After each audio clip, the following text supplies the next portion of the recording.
How is everybody? Awful windy out here in the Panhandle. But I just want to bring to the attention of everybody about Dan Osborn and Pete Ricketts.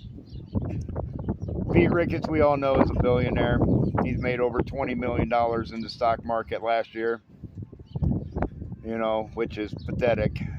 Being in a U.S. Senate seat or even in a U.S. Congress seat, you should not be able to play in the stock market. That should be a rule that should be enforced 100%.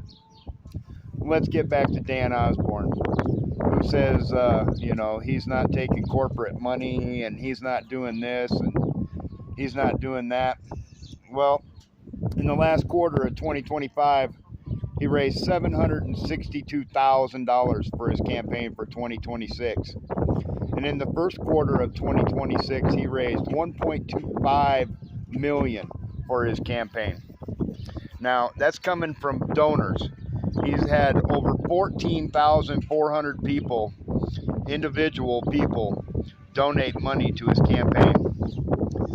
And he says that he has $930,000 in cash on hand. So that means that Dan Osborn has raised $3.25 million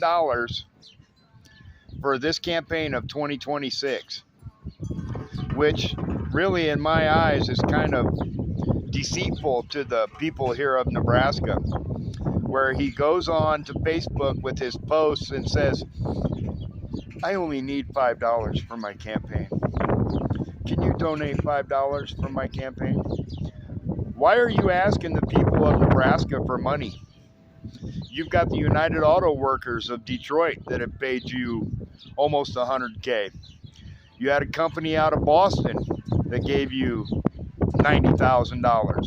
You had a company out of Philadelphia that gave you $88,000. I mean, come on, Dan.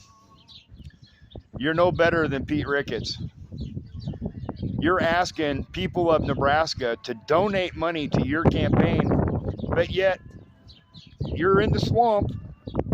You say you're going to abolish the swamp, but with you taking hard-working people's money from here in Nebraska for your campaign, and you're making false promises to them, that's just pathetic.